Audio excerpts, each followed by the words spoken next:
Assalamualaikum warahmatullahi wabarakatuh. Halo teman-teman, bagaimana kabarnya? Semoga tetap dalam keadaan baik, sehat, dan berbahagia ya. Sebelumnya perkenalkan, kami dari kelompok 1 yang beranggotakan Hesti Prihandari NIM 5, Lutfita Aisyatul Wafiroh NIM 19, dan Akidatul Nisa NIM 25. Di sini kami akan mencoba menjelaskan tentang kewajiban belajar dan mengajar. Seperti yang telah kita ketahui, kita sebagai umat muslim tentunya sudah pernah mendengar perintah belajar dari sejak zaman Rasulullah. Karena Rasulullah SAW sendiri telah bersabda, sebaik-baik kalian adalah orang yang belajar Al-Quran dan mengajarkannya kepada orang lain. Nah, belajar sendiri merupakan aktivitas yang disengaja dan dilakukan oleh individu agar terjadi perubahan kemampuan pada dirinya. Dari mulai yang kurang baik menjadi baik, dari yang baik menjadi lebih baik lagi. Nah, hakikat pembelajaran merupakan suatu perkembangan dari istilah pengajaran. Pembelajaran adalah suatu upaya yang dilakukan oleh seorang guru atau pendidik untuk pembelajaran siswa yang belajar. Pada kandungan surat Al-Alaq ayat 1-5, A'udzu billahi minasyaitonir rajim. Bismillahirrahmanirrahim. Iqra' bismi rabbikal ladzi khalaq. Khalaqal insana min 'alaq. Iqra' wa rabbukal akram. Alladzi 'allama bil qalam. 'Allamal insana ma lam ya'lam. Nah, dari ayat pertama yang artinya bacalah dengan menyebut nama Tuhanmu yang menciptakan. Ayat kedua, Dia telah menciptakan manusia dari segumpal darah. Ayat ketiga, bacalah, dan Tuhanmu lah yang maha mulia. Ayat keempat, yang mengajar manusia dengan pena. Ayat yang kelima, Dia mengajarkan manusia apa yang tidak diketahuinya. Dari ayat-ayat tersebut, bisa kita ketahui artinya. Di sini, kata Iqra' tidak hanya ada satu kali. Kata Iqra' sendiri diulang beberapa kali. Dan juga kata alama yang berarti pada dasarnya belajar dan mengajar itu tidak bisa dilakukan sekali. Harus berulang-ulang sehingga kita akan mendapatkan pemahaman yang sebelumnya kita kurang paham.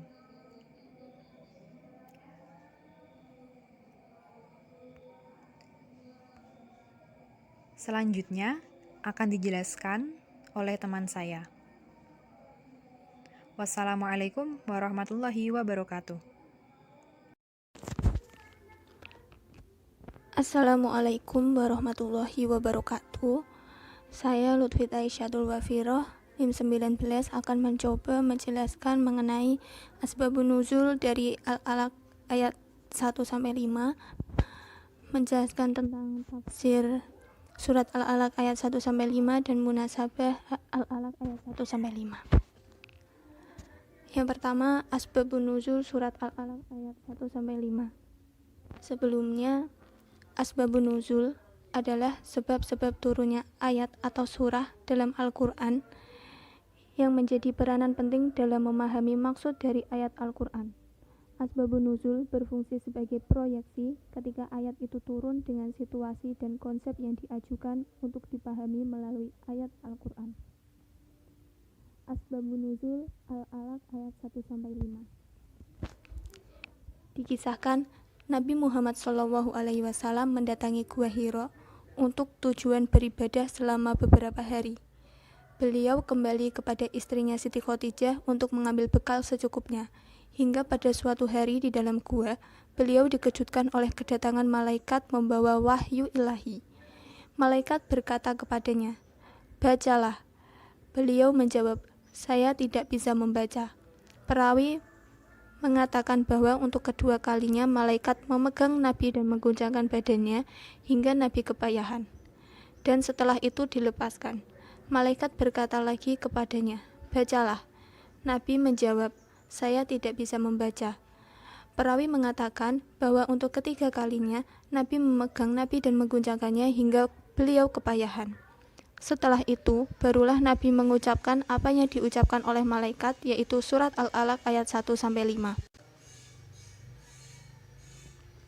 Tafsir Quran surat Al-Alaq ayat 1 yang berbunyi Iqra bismi rabbikal ladzi khalaq, yang artinya bacalah dengan menyebut nama Tuhanmu yang menciptakan. Kata Iqra yang berarti membaca, menurut tafsir Al-Misbah, arti Iqra memiliki beraneka macam makna, bisa bermakna meneliti, mendalami, dan bisa juga mencari tahu. Kata Rob seakar dengan kata tarbiyah atau pendidikan. Namun apabila kata Rob ini berdiri sendiri, maka kata Rob ini berarti Tuhan. Kata kholaqo bermakna menciptakan atau membuat. Pada ayat ini, objek kholaqo tidak disebutkan, maka sebagaimana dengan Iqra yang bersifat umum. Dapat disimpulkan bahwa ayat 1 dari Quran surat Al-Alaq ini adalah proses belajar mengajar dari Allah Subhanahu wa Ta'ala kepada Nabi Muhammad melalui malaikat Jibril dengan metode membaca atau metode Iqra. Apa sih yang dibaca Nabi Muhammad? Karena yang disampaikan oleh Allah objeknya tidak ada atau objeknya tidak disebutkan, maka objek dari Iqra ini bisa bersifat umum, bisa berupa buku, bisa berupa kitab suci, bisa suasana, bisa juga keadaan, bisa juga alam, bisa situasi, dan bisa juga kondisi. Bahkan diperluas lagi dalam tafsir Al-Misbah aneka ragam makna Iqra. Makna Iqra atau membaca bisa dimaknai dengan meneliti, mendalami, bisa mencari tahu lebih dalam, dan makna yang lainnya. Sedangkan dari tafsir Tanwir wa Tanwir disebutkan bahwa lafaz Iqra itu seperti ucapan atau perintah guru kepada muridnya. Ayat ini mengandung pengertian bacalah dengan menyebut nama Tuhanmu yang menciptakan. Dengan perantara nama Tuhan, ini berarti apabila seseorang membaca tanpa bismika, maka seseorang itu akan berlebih-lebihan yang menggampangkan. Maksudnya adalah seseorang yang mendalami ilmu pengetahuan, memperkaya intelektual, tetapi tidak memegang bismi rabbika, tidak memegang aturan dalam agama, maka ia akan menggampangkan agama itu. Dan sebaliknya, apabila seseorang itu memegang teguh bismi rabbika tetapi tidak Iqra, maka ia akan terjebak dalam melebih-lebihkan dalam hal ekstremisme seperti terorisme.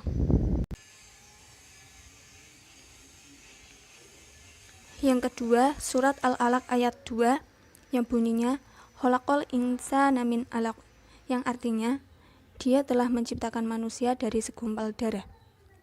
Dalam tafsir Al-Misbah, kata al-insan artinya manusia, kemudian alaq yang bermakna segumpal darah. Yang dimaksud dari al-insan ini adalah Bani Adam atau keturunan dari Nabi Adam dan Siti Hawa.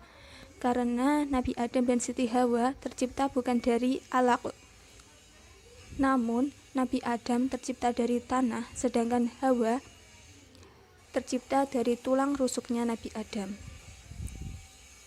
Kenapa yang dirujuk adalah anak keturunan Adam? Karena anak keturunan Adam ini tercipta dari alaq. Alaq itu adalah segumpal darah yang tercipta dari tercampurnya nutfatul mar'ah atau spermatozoanya laki-laki menuju spermanya perempuan, menuju ovum dan dibuahi. Itulah cikal bakal dari manusia.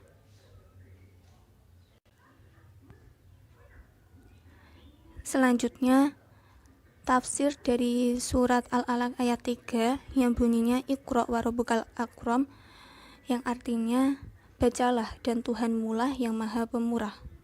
Lafaz atau perintah Iqra yang diulang-ulang dalam surat Al-Alaq berarti dalam membaca atau mempelajari sesuatu harus berulang-ulang agar dapat membekas dalam jiwa dan pikiran. Dan yang keempat, tafsir surat Al-Alaq ayat 4 yang bunyinya Alladzi 'allama bil qalam, yang artinya yang mengajar manusia dengan perantara kalam. Kata al-qalam terambil dari kata qalam yang berarti memotong ujung sesuatu. Kata qalam di sini dapat berarti hasil dari penggunaan alat tersebut, yakni tulisan. Pena atau kalam adalah salah satu media pembelajaran yang dipakai dalam pendidikan. Nah, yang terakhir, surat Al-Alaq ayat 5 yang bunyinya Allamal insana ma lam ya'lam, yang artinya dia mengajar kepada manusia apa yang tidak diketahuinya. Allah Subhanahu wa ta'ala mengajarkan manusia sesuatu yang belum tahu. Dalam tafsir Al-Marwi dijelaskan bahwa seolah-olah ayat ini mengatakan kepada kita bahwa renungkanlah wahai manusia, kelak kamu akan menjumpai dirimu telah berpindah dari tingkat yang paling rendah saat menjadi anak, kemudian menjadi manusia, mengetahui ilmu pengetahuan, mengetahui alam semesta, dan mulai mengetahui siapa Tuhan. Itu adalah takdir dan kemurahan Allah Subhanahu wa ta'ala. Jadi dari manusia, dari tingkat yang paling rendah menjadi manusia yang paling mulia. Dan selanjutnya adalah munasabah Quran surat Al-Alaq ayat 1-5. Sebelumnya, munasabah dalam terminologi ahli-ahli ilmu Al-Quran sesuai dengan pengertian harfiahnya adalah segi-segi hubungan atau persesuaian Al-Quran antara bagian demi bagian dalam berbagai bentuknya. Yang dimaksud dengan segi hubungan atau persesuaian ialah semua pertalian yang merujuk kepada makna-makna yang memperkenalkan satu bagian dengan bagian yang lain. Sedangkan yang dimaksud dengan bagian demi bagian ialah semisal antara kata dengan kata, kalimat dengan kalimat, antara ayat dengan ayat, antara awal surat dengan akhir surat, antara surat-surat yang satu dengan surat yang lain, dan begitulah seterusnya hingga benar-benar tergambar bahwa Al-Quran itu merupakan satu kesatuan yang utuh dan menyeluruh. Penyusunan ayat-ayat Al-Quran tidak didasarkan pada kronologi masa turunnya, tetapi pada korelasi makna ayat-ayatnya, sehingga kandungan ayat terdahulu selalu berkaitan dengan ayat selanjutnya. Munasabah surat Al-Alaq ayat 1-5 dapat dilihat dari munasabah ayat dan munasabah surat. Munasabah ayat dari surat Al-Alaq ayat 1-5 yakni pada Quran surat Al-Alaq ayat 6 yang bunyinya Kalla innal insana layatgha, yang artinya ketahuilah sesungguhnya manusia benar-benar melampaui batas.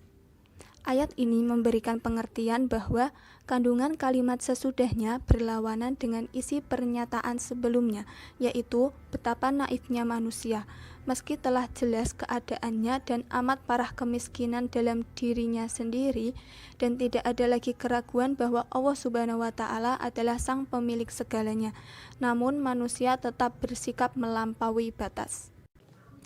Kemudian munasabah surat dari Quran surat Al-Alaq ayat 1-5 adalah Quran surat At-Tin ayat 4 yang bunyinya Laqad khalaqnal insana fi ahsani taqwim, yang artinya sesungguhnya kami telah menciptakan manusia dalam bentuk yang sebaik-baiknya. Munasabah atau persesuaian ayat surat Al-Alaq ini dengan surat sebelumnya ialah dengan surat At-Tin yang menjelaskan tentang penciptaan manusia dalam bentuk yang sempurna, tepatnya pada ayat keempat. Dengan demikian, surat Al-Alaq ini merupakan bentuk penjelasan lebih lanjut terhadap surat At-Tin yang memiliki kolerasi dengan surat Al-Alaq ayat 2. Assalamualaikum warahmatullahi wabarakatuh. Perkenalkan, nama saya Akidatul Nisa, NIM 25 dari kelas A4 TBR. Di sini saya akan melanjutkan penjelasan dari Mbak Lutfitah, yakni mengenai kewajiban belajar mengajar. Nah, pada surat Al-Alaq ayat 1-5 ini pada dasarnya memiliki keterkaitan dengan ilmu pendidikan, sebagaimana sesuai dengan isi kandungan dari surat Al-Alaq sendiri yang sebenarnya menjelaskan tentang bekal hidup manusia, yakni berupa pengetahuan yang diperoleh dari proses pendidikan. Nah, di dalam Al-Quran sendiri, kata pendidikan itu memiliki beberapa istilah. Yang pertama ada at-tarbiyah, yang kedua ada at-ta'lim, dan yang ketiga ada at-ta'dib. Nah, sebenarnya itu di dalam Al-Quran memang tidak ada secara spesifik kata at-tarbiyah ya, tetapi yang tertulis di dalam Al-Quran itu ada kata Arab, Robbayani, Murabbi, Robiyun, Robbani. Nah, ahli tafsir itu mengemukakan bahwasanya pendidikan itu berasal dari kata tarbiyah. Nah, sedangkan kata tarbiyah sendiri itu berasal dari kata robba yarbu yang memiliki arti besar, serta robba yarubbu yang memiliki arti memperbaiki, menguasai, serta menjaga dan memelihara. Nah, menurut beberapa ahli ilmu berpendapat mengenai at-tarbiyah, di antaranya itu yang pertama ada Al-Qurtubi. Beliau berpendapat bahwasanya arti kata Arab itu yakni pemilik, pengatur, dan pengubah. Nah, ini bisa disamakan artinya atau disamakan maknanya dengan pendidikan atau tarbiyah. Nah, ahli ilmu yang kedua itu ada Lois Al-Ma'luf. Beliau berpendapat bahwasanya kata Arab memiliki arti menjaga dan merawat. Nah, hal ini juga bisa disamaartikan dengan kata tarbiyah. Nah, yang ketiga, menurut Fahru Razi, itu kata Arab memiliki makna yang sama dengan tarbiyah, yakni memiliki makna pertumbuhan dan perkembangan. Sedangkan menurut ahli ilmu Jauhari mengemukakan pendapatnya bahwasanya kata tarbiyah ini memiliki makna memberi makan, mengasuh, serta memelihara. Nah, sekarang saya akan memaparkan sedikit penjelasan mengenai at-ta'lim atau pengajaran. Secara garis besar, at-ta'lim itu memiliki makna pengetahuan yang diajarkan kepada manusia, yang merupakan sebuah pengulangan kembali mengenai apa yang telah diajarkan oleh Allah Subhanahu wa Ta'ala. Nah, pemahaman yang tertuang dalam surat Al-Maidah ayat 4, pemahaman dari kata at-ta'lim ini dapat diketahui melalui surat Al-Maidah ayat 4. Nah, sedangkan saya akan menjelaskan mengenai kata yang ketiga atau istilah yang ketiga, yaitu at-ta'dib. At-ta'dib memiliki arti perilaku atau sopan santun. Nah, ini ada ahli ilmu juga yang memberi pendapatnya atau mengemukakan pendapatnya bahwasanya adab itu terlihat dalam sunnah Nabi yang secara keseluruhan menyatu dalam amal dan ilmu. Nah, di samping itu semua, istilah-istilah at-tarbiyah, at-ta'lim, dan at-ta'dib itu memang tidak harus memilih mana yang tepat atau mana yang tidak, itu sama dengan istilah pendidikan, tetapi istilah tarbiyah itu lebih umum atau lebih spesifik, lebih melekat di benak masyarakat, karena kalau ada kata tarbiyah pasti identik dengan pendidikan, seperti itu.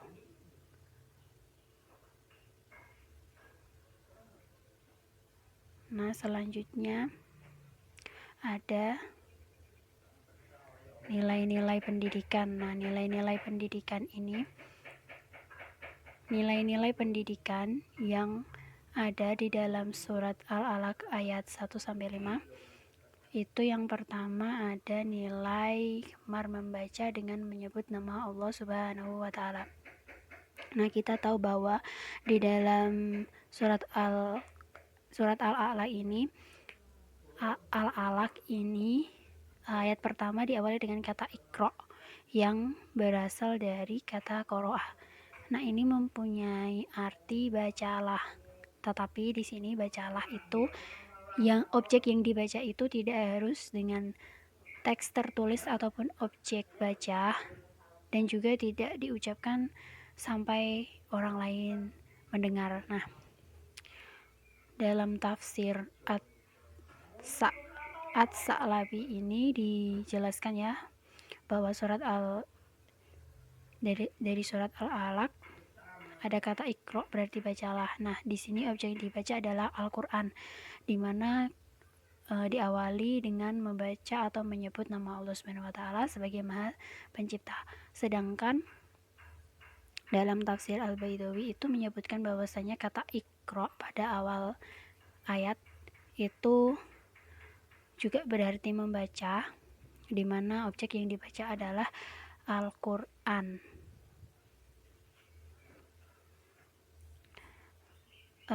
Yang diawali dengan menyebut nama Allah Subhanahu wa taala untuk meminta pertolongan kepada Allah Subhanahu wa taala serta menciptakan segala hal dan yang memberi kemuliaan kepada umat manusia serta bertujuan untuk beribadah kepada Allah Subhanahu wa taala. Nah, Islam juga mengajarkan untuk menjunjung tinggi setiap umat bisa membaca melalui perantara surat Al-Alaq yang diturunkan. Ini menjadi bukti yang valid bahwasanya Allah menginginkan agar umat Islam dapat berkembang serta maju dalam segi kognitif maupun segi efektif. Yang kedua adalah nilai gemar menulis.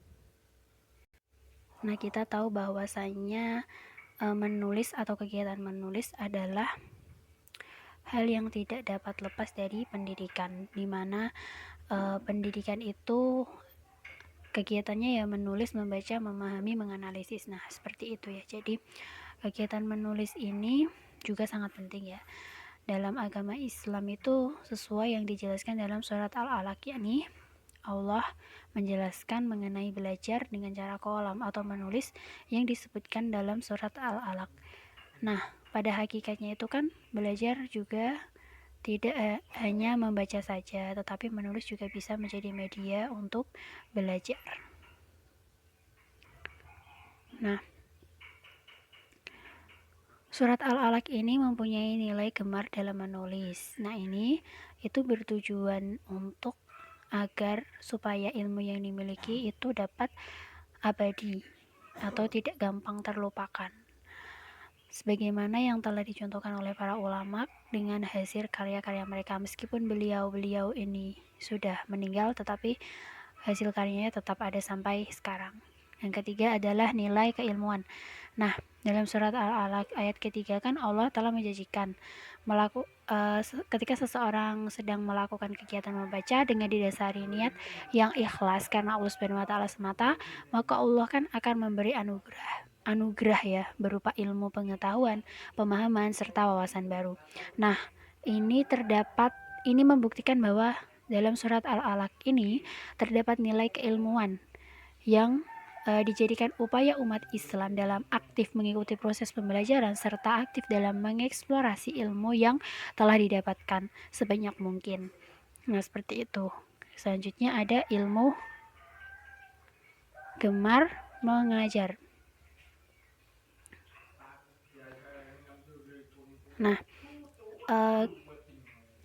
kegiatan belajar mengajar itu kan merupakan segenap kegiatan yang dilakukan oleh seorang guru dalam mengkoorganisasikan lingkungan dengan sebaik-baiknya, yang dimana itu guru itu berhubungan dengan baik antara guru dengan muridnya atau peserta didik saat belajar.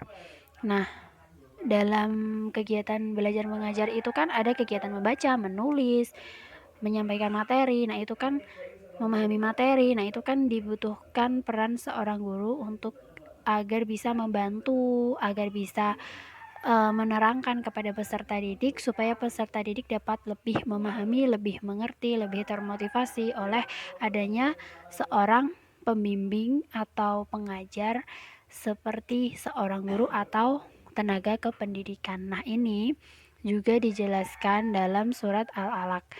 Nah, di dalam surat Al-Alaq ya, bahwa di dalam surat Al-Alaq kan menjelaskan mengenai bacalah, Iqra bacalah, dan qalam menulis. Nah, dalam membaca dan menulis itu kan siswa tidak bisa langsung menguasai bagaimana teknik menulis yang baik, bagaimana cara membaca yang baik. Nah, itu kan perlu adanya bimbingan dari guru, bimbingan dan motivasi dari guru dan tenaga kependidikan. Nah, hal ini membuktikan bahwasanya di dalam surat Al-Alaq ini juga mengandung nilai gemar mengajar. Nah, yang selanjutnya ada nilai ibadah. Nah, kita tahu bahwa Allah telah menjelaskan bahwasanya menuntut ilmu itu adalah sebagian dari ibadah. Seperti itu ya.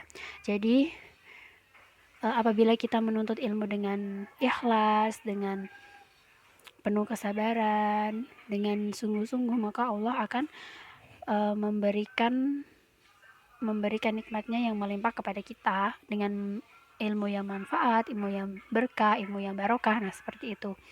Jadi ilmu itu sebagian dari ibadah. Nah, begitu pula dijelaskan dalam surat Al-Alaq ini bahwa surat Al-Alaq ini juga mengandung nilai ibadah. Yang selanjutnya ada nilai ketakwaan. Nah, menurut Abdullah ibnu Abbas mengemukakan bahwasanya takwa itu kan berasal dari kata wikoyah yang mempunyai arti pelindung, pemelihara, dan bisa juga dimaknai bahwa orang yang bertakwa itu adalah orang yang terhindar dari kejahatan. Nah, ditegaskan lagi oleh Abdullah ibnu Abbas itu bahwa orang yang bertakwa itu orang yang menjaga hati dalam berbicara maupun perbuatan agar tidak mendapat kemurkaan dari Allah Subhanahu wa taala dan juga terhindar dari siksa api neraka. Nah, orang yang bertakwa ini akan mengendalikan hawa nafsunya untuk meninggalkan larangan Allah Subhanahu wa taala. Nah, di dalam surat Al-Alaq ini juga terdapat nilai ketakwaan, dimana ketika kita menuntut ilmu harus dengan rasa sabar, harus dengan rasa ikhlas, harus dengan rasa takwa agar mendapat ilmu yang barokah dan bermanfaat. Seperti itu ya. Nah, selanjutnya ada nilai tauhid atau ketauhidan. Nah, dalam surat Al-Alaq ayat 1-5 ini juga dijelaskan atau menjelaskan bahwa manusia itu melalui kolam menulis dan ilmu. Nah, kolam itu kan yakni sebuah tulis dan juga baca yang di dalamnya mengandung simbol penelitian dan eksperimentasi ilmiah. Sedangkan ilmu yakni sebagai alat pendukung bagi manusia untuk dapat meningkatkan harkat serta martabat kemanusiaan dimilikinya. Nah, melalui proses pendidikan atau konsep pendidikan dalam surat Al-Alaq berpacu kepada bagaimana membina manusia untuk dapat mengesahkan Allah Subhanahu wa taala sebagai zat yang maha pendidik.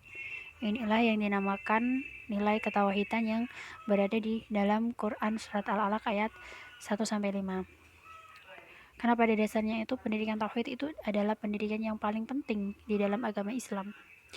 Karena pada dasarnya pendidikan tauhid itu usaha sadar yang diarahkan untuk mematangkan potensi fitrah manusia sebagai hamba Allah Subhanahu wa taala.